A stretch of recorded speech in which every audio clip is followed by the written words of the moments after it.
máme vlastne takú milú povinnosť, by som povedal, lebo radi to robíme ako manažeri, rozprávať sa s našimi ľuďmi 2-krát do roka minimálne, mať taký rozhovor, kde teda spravíme si, že kde sme sa posunuli a tak ďalej. A tam som práve využil tento nástroj. Som sa ich pýtal, že čo by sa im v práci páčilo, alebo čo by sa ešte malo stať, aby sa im v práci robilo lepšie, aby sa tu cítili lepšie, alebo čo je pre nich v práci dôležité, alebo takéto podobné otázky, keď tak zalovím v pamäti. No a sme to tak spoločne preskúmali a sme vlastne zistili mnohé veci, čo sa im páči, čo sa im nepáči, kam by sa chceli posunúť, možno aj to, čo im vadí. Možno aj napríklad na našich vzťahoch, ako zapracovať, čo by som sa ja mal napríklad zlepšiť, ako ich nadriadený. Naopak, čo je akože fajn, čo im chýba a takéto veci sme vlastne preskúmali. To sme vlastne identifikovali určité body, ktorými sme sa potom dohodli, že sa im budeme v najbližšom období venovať. A zase s odstupom nejakého času, pol roka, 3/4 roka sme sa k tomu vrátili a kde teda v týchto bodoch, kde sme boli, sme sa posunuli alebo nie.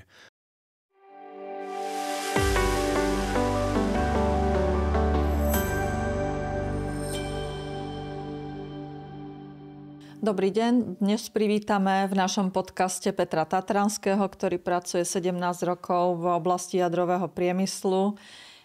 Kedysi ako projektový manažer a teraz už ako manažer na full time. Tak? Áno. Peťo, vitaj. Ďakujem pekne aj za pozvanie. Radi ťa vidíme po rokoch zase. Ako sa máš? Ďakujem za opýtanie. Asi by som mal povedať, že rýchlo, ale mám sa dobre. Som šťastný, spokojný. Manželku s deťmi mám, poslúchajú niekedy, takže som spokojný. Rád. Tak keď poslúcha 5 detí, tak to je veľký zázrak. Je to fuška, áno, tak to slovo poslúchanie je také na tie naše pomery. A zamestnanci poslúchajú? Ja myslím, že áno. Podľa mňa mám veľmi dobrý tím ľudí u nás v práci. A jak som hovoril, nie sme iba kolegovia, ale sme aj viacej kamaráti a priatelia. Takže to je podľa mňa veľmi fajn. Hej, ty si spomínal, že nemáš rád slovo šéf alebo nadriedený, že vy to takto nevnímate a že ste skôr tak ako veľmi partnersky vyladení. Je to tak. Nemám rád také slovo. Skôr teda razím takú cestu, aby sme boli skôr, ako som naznačil, tými priateľmi v práci a potom sa nám všetkým ľahšie dýcha, aj sa nám ľahšie tvorí a vymýšľa všetko to, čo potrebujeme urobiť. A ty si sa u nás kedysi učil koučovať už pred neviem koľkými rokmi a že čo z toho prešlo do toho každodenného manažerského života? Čo používaš z tých? Áno, ja som tu bol na kurze vlastne individuálneho coachingu a potom aj skupinového, ako druhýkrát v druhom kole. Nevenujem sa tomu profesionálne, že by som sa coachingom živil, ale myslím, že tie nástroje využívam v svojom živote, aj v svojej práci, niekedy aj doma. A myslím, že je to také veľmi prospešné.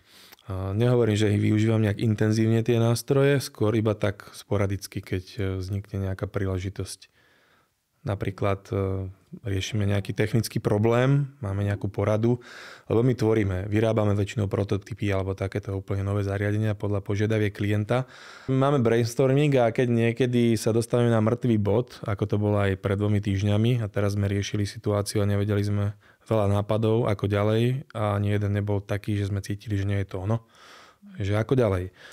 No tak tedy som skúsil takú vec, že som teda povedal, tak si predstavte chalani, že už to máme vyrobené. Teraz sme tam na elektrárni, máme to nasadené na reaktore, stojíte, pritom funguje to, hýbe sa to, ide pohyb doprava, doľava, ide to hore, dole. A teraz, čo tam vidíte? Ako sme to vyriešili? Teraz také ticho nastalo, rozmýšľali, no a potom začali padať nejaké nápady, každý to nejako opísal. A nakoniec sme sa posunuli ďalej a našli sme vlastne to riešenie, ktoré si myslíme všetci, že je dobré.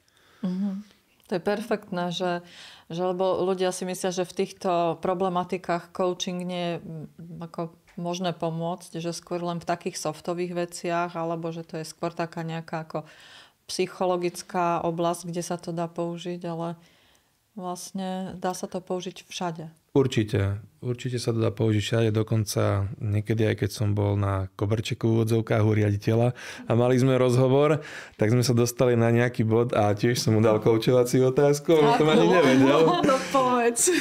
No asi si už nespomeniem úplne presne, ale v tom okamihu mi to tak zarezonovalo, že toto sa hodí teraz opýtať a proste sme sa tiež niekde posunuli. Takže je to určite dobré. Je to výborný nástroj podľa mňa. Hej, aj na deti to niekedy doma skúsim. A čo sa ti na deti podarí? Také, lebo však deti len do rozmeru ich zodpovednosti vieme koučovať. Áno, určite.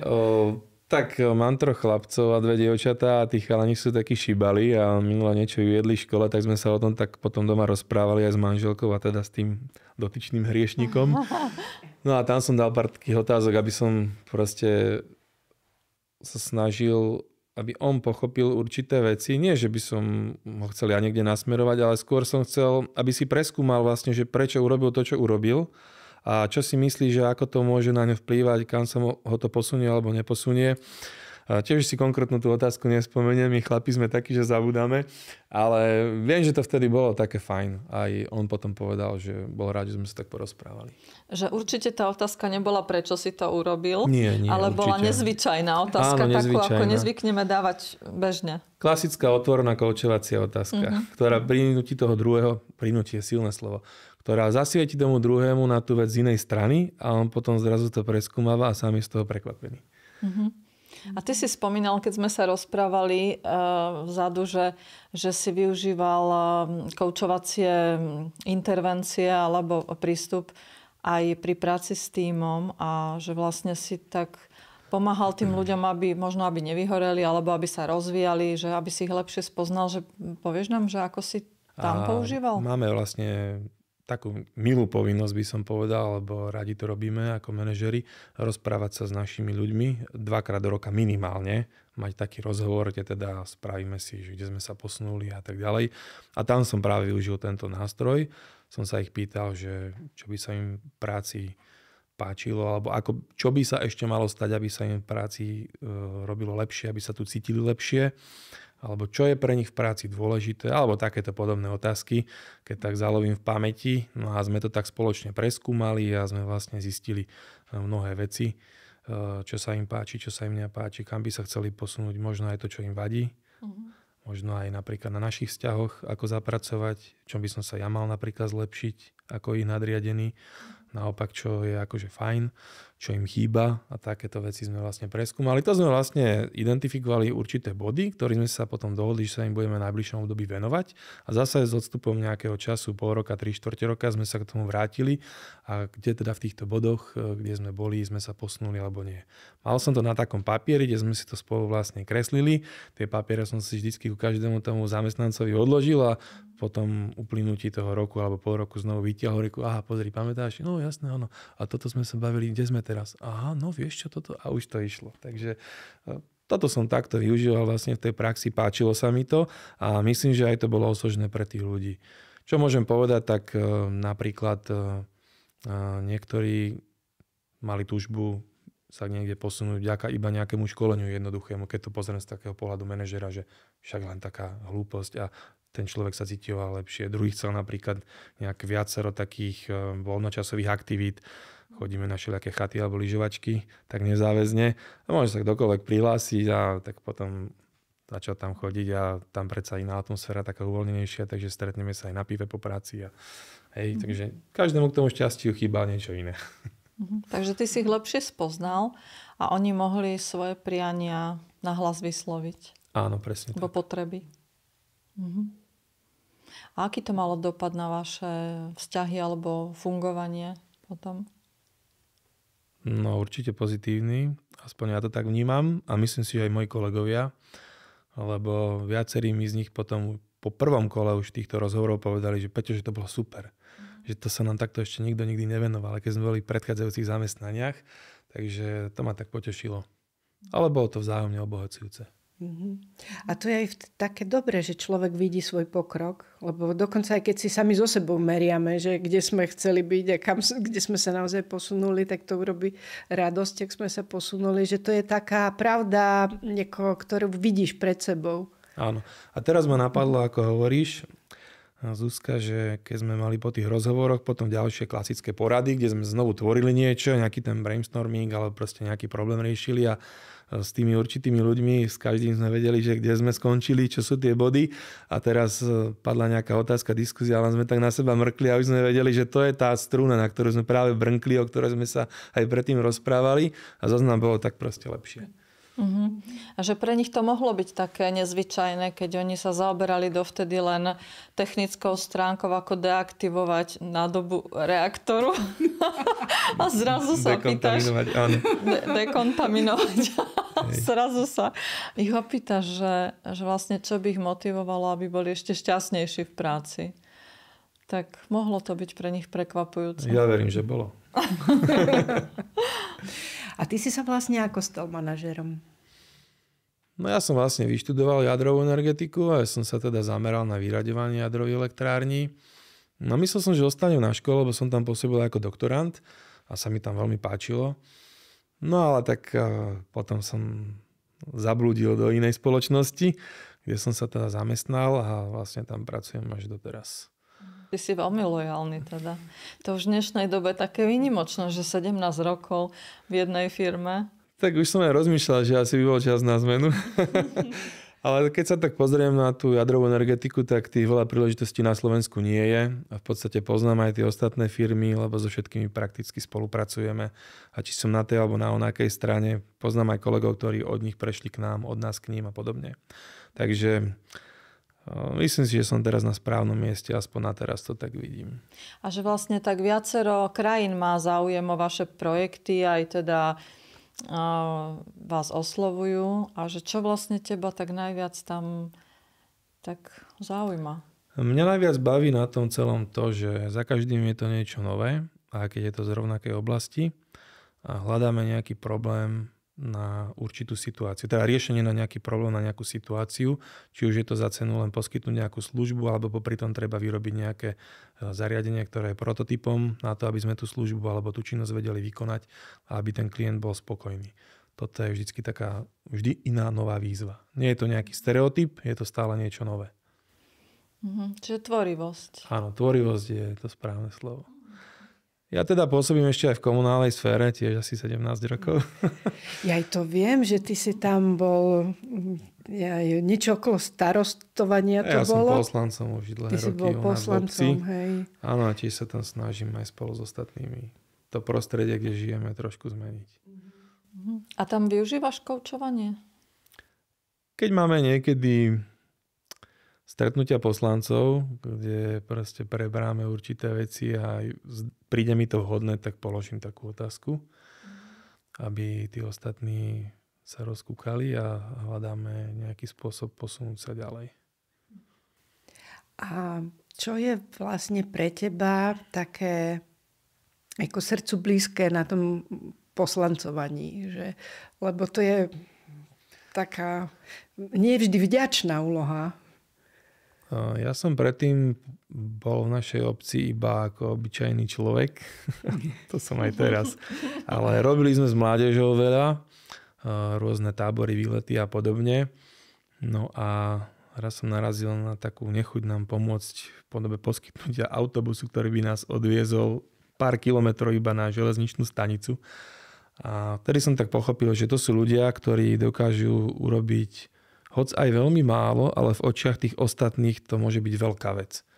A som si povedal, že keď ani toto nedokážeme spraviť na tejto našej najnižšej úrovni, urobiť také drobné zmeny, tak potom ako čo chceme od tých napríklad politikov, ktorí sú vo vláde a podobne. Tak to ma tak motivoval, som si povedal, že tak keď toto sa dá, tak poďme do toho, tak to skúsime. Skúsme tým ľuďom ten život spríjemniť a urobiť ho lepším vďaka takým mnohým malým drobnostiam. Tak preto som aj do toho išiel. Takže vlastne si prestal frflať a začal sa starať o tie veci. Čo si človek nespraví, to nemá. Na ktoré? A na rozdiel od sľubov, ty si to aj vykonal? Myslím, že sa mi celkom darí, áno. A ešte k tomu takému manažerskému životu, že čo bola pre teba taká najväčšia manažerská výzva alebo taká pamätihodná udalosť pri riadení ľudí? Že ak vieš takú nejakú vyloviť? No, porozmýšľam. Výzvou určite je, keď máme odstávky, každý blok má raz za rok odstávku. A počas tých odstávok sa vykonávajú práce, ktoré sú na tzv. Kritickej ceste. To znamená, že dĺžka tej odstávky závisí od toho, ako sa tieto práce vykonávajú. A keď máme projekty, ktoré sú práve zapojené do toho, že spadajú do určitých tých častí výkonu práce na kritickej ceste, tak tam musíme proste byť na čas, urobiť to za najkratší čas, poriadne, či je piatok, sviatok alebo Veľká noc, už sme tam boli aj cez veľkonočný pondelok, to nikomu proste neprekáža, teda z pohľadu tej odstávky a riadenia. No a podľa mňa toto je vždy taký najväčší kumš, lebo je to práca s ľuďmi, čiže urobíme nejaké zmeny dopredu, kedy, kto, čo, ako. Ale tá odstávka sa vyvíja, niečo sa im podarí, niečo zase sa zhorší, predĺží sa to celé posúva, čiže nikdy to nespadne do tých termínov, ktoré sú v pôvodnom harmonograme. Stále to niekde pláve. A jednoducho manažovať tých ľudí z toho pohľadu, že Ferko môže vtedy, ale už na druhý deň nemôže, lebo má toto, Jožko zase a tak ďalej. A teraz mám urobené tie zmeny a teraz sa mi to takto celé hýbe, tá odstávka sa vyvíja a teraz flexibilne to stále zamieňať, komunikovať s tými ľuďmi. Toto bola vždy taká najväčšia výzva aj z pohľadu logistiky a manažerstva, asi také najnáročnejšie, čo som zažil v svojej práci.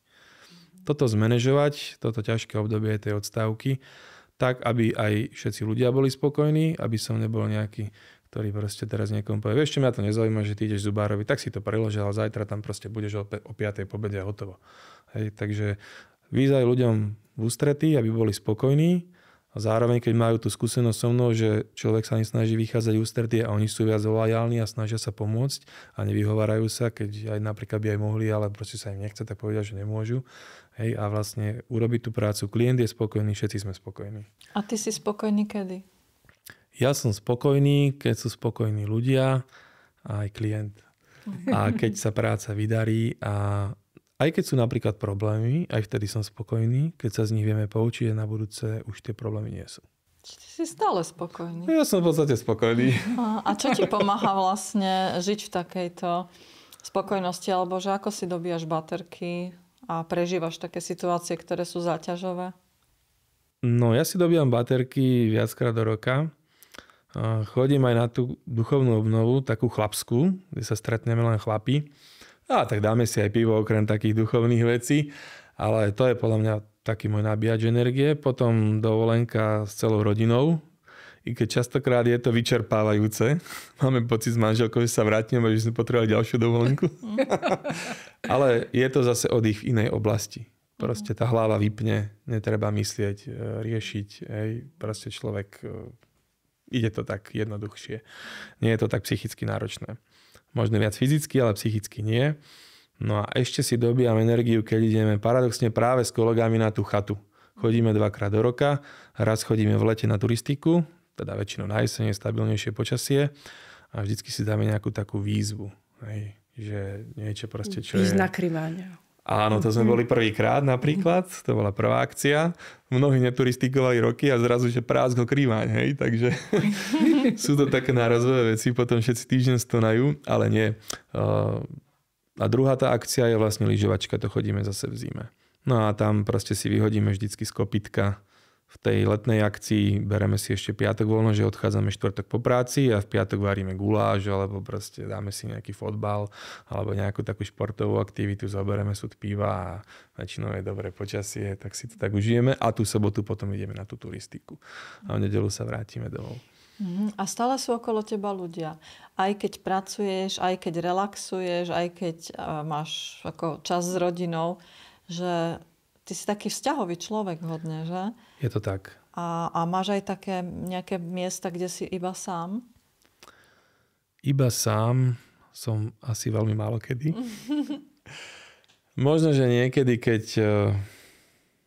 šoferujem v aute. Asi pustím niečo dobré, možno nejaký dobrý podcast, alebo počúvam nejakú dobrú reláciu, alebo len obyčajnú dobrú pieseň a vtedy proste je to tiež relax. Snažím sa využívať každú chvíľu toho dňa, ako sa to hovorí dneska, že žiť naplno. Tak asi vtedy som sám. Alebo keď ideme do prírody, že by som sa len tak s obsom vybral. No nie je to často, je to veľmi málo kedy, lebo väčšinou aj decká idú so mnou a tam sa už popri tom niečo rieši. A ja som chcel loptu a nie, ja som chcela daj mi ju a prečo mi a toto mi zobral. No a proste stále niečo je. Ale teda sám som asi jedine v tom aute, alebo potom večer, keď všetko pospí a môžem si pozrieť nejaký film a aj manželka je väčšinou unavená, tak ju to skolí, tak vtedy mám také chvíľky, že som sám. A že keby si mohol nechať odkaz takým mladým manažérom a najmä v tých technických sférach, že čo by si im tak odporúčil, že na čo majú dávať pozor alebo čomu sa majú venovať, alebo že taký, keď ako skúsený manažér by si mohol niečo odovzdať, tak čo by to bolo? Asi by som im povedal, aby si uvedomili, že tí ich kolegovia, asi väčšinou častokrát podriadení, by naozaj mali byť to najcennejšie, čo majú a mali by si s nimi vytvoriť podľa možností čo najlepší vzťah a aby im vytvorili najlepšie prostredie, lebo vtedy tí ľudia podávajú aj najlepšie výkony. A keby si tak sa obzeral späť na takého možno mladučkého 20-ročného Petra, tak tomu by si čo odkázal? Tak tomu Petrovi by som povedal, že sa vydal na dobrú cestu a že to nebude ľahké. No a ešte by som mu možno povedal, že keby aj narazil na nejakú prekážku, ktorá naozaj sa bude zdať byť jednoducho neprekonateľná a budú sa núkať iné cesty, také tie ľahké úniky z tej situácie, ktoré väčšinou sa ponúkajú v každom probléme, keď človek na ňo narazí, že existuje spústa riešení, tak nie vždy samozrejme to najľahšie riešenie je to správne, aby to dobre preskúmal, kým urobí to rozhodnutie. Ešte toto by som mu poradil. Že neísť cestou ľahšieho odporu. Áno. A na to preskúmanie práve je dobrý aj ten coaching práve. Hej, a to som aj chcel povedať, že a ja som párkrát už navštívil coachku a keď som napríklad nevedel to sám už vyriešiť, že mal som viacero možností a prišlo mi to, že to je dôležité, ale väčšinou si tie problémy viem nejako doradiť sám, alebo s manželkou, alebo s kolegami. Ale raz alebo dvakrát sme sa stretli a sme niečo riešili, potreboval som to tak preskúmať, aby mi pomohli sa pozrieť na to aj z inej strany. Stále som cítil, že videl som tam nejaké riešenie sa ponúkalo, ale stále to nebolo proste ono. Nebol som s tým vnútri nejak stotožnený, že áno, toto je presne to najlepšie riešenie, ktoré môže byť. Tak vtedy som ich navštívil a tak mi tam zasvietili z tej druhej strany, ma tam poobracali. Teda ja som si to poobracal z rôznych iných strán, oni mi pomohli. No a potom raz som sa utvrdil, že to riešenie je asi naozaj dobré a raz som našiel iné. Takže to bolo prospešné. Čiže kebyže máš poslať nejakého technicky zameraného manažéra z nejakej, či už IT oblasti výrobnej, alebo ako takejto energetickej, tak vlastne, že možno, že za akými vecami oni by mohli vyhľadať kouča, alebo sa ako proste zaoberať koučovaním. No však veľmi dobre vieme, že v podstate coaching je dobrý na všetko. Keď to tak mám povedať. Každý, kto hľadá odpovede na nejaké otázky alebo potrebuje niečo preskúmať, tak môže siahnuť na coaching, na kouča, požiadať ho o pomoc. Úžasné je to, že ten človek si tie problémy vyrieši sám. Coach častokrát nemusí vedieť nič o tej oblasti. No však kto už vie o energetike a je coach, za kým by som ja napríklad mal ísť, keby toto platilo, ale to samozrejme neplatí. Takže odporúčam to v podstate takmer vždy, keď človek niečo rieši a nie je si istý, či to rozhodnutie, ktoré chce urobiť, je správne a stále ho niečo vnútri zožiera, že ešte to cítim, že to nie je ono, ešte tak choď, oslov kouča, preskúmaj to spolu s ním, on ti pomôže a potom uvidíš, či si našiel niečo lepšie, alebo naopak utvrdíš sa možno, že v tom, že toto rozhodnutie som si teraz 99,9% istý, že je to správne. Že vlastne je to o tých rozhodnutiach, že expertíza patrí tomu koučovanému, ktorý sa potrebuje rozhodnúť a môže mať niekoľko názorov v hlave. No, ja som teda technik a myslím si, že my technici sme dosť zameraní na tie rozhodnutia, že hľadáme tie riešenia. To je vlastne asi taká úloha tých technicky zmýšľajúcich ľudí. Zrejme umelci to majú inak, ale my technici to máme takto. Proste každý problém má nejaké riešenie a teda my sa ho snažíme nájsť. Niekedy tých riešení môže byť viacero a treba preskúmať, že ktorá z tých ciest je najlepšia zase vzhľadom na tie ostatné pomery, tú situáciu pre klienta, pre nás ako pre firmu, pre zamestnancov a tak ďalej. Aby ten prienik vlastne nastal taká všeobecná spokojnosť. Čiže vlastne ten technicky orientovaný manažér môže si pomocou kouča urobiť jasno, že aké rozhodnutie má urobiť z toho, čo ho napadla, alebo nejaké ďalšie, alebo sa utvrdiť v tom, že to dobre myslel. Toto som myslel správne a som si teraz istý a odchádzam s kľudom. Áno, určite áno. Aspoň ja si to tak myslím, že áno. Hej. A je dobré, že to takto pomenovať, pretože niektorí ľudia si myslia, že coaching je, že ten coach zoberie toho človeka za ruku a povie mu, čo má robiť. Ale to je taký omyl vlastne o tom coachovaní. Je to hlboký omyl tých ľudí, čo si to myslia. Osobne som o tom presvedčený. Takže naozaj je to veľmi dobrý a kvalitný nástroj, ktorý môže pomôcť človeku utvrdiť ho v nejakom buď rozhodnutí, riešení alebo v nejakej situácii, ktorú rieši. A naopak je to aj výborný nástroj na to, že môže človeku, ktorý si myslel, že má 3 možnosti a už ich tak preskúmal, že mu to zrazu ukáže, že ešte sú ďalšie 4 iné možnosti. Mm-hmm. Okrem tých 3, o ktorých si on myslel. Hej? Peťo, tak ti ďakujeme, že si vyzdielal tieto svoje skúsenosti životné, že to nie je teória, ale zažitá prax. Ďakujeme, že si sa zastavil, navštívil nás po rokoch a veľa šťastia. Ďakujem, veľmi rada aj na budúce.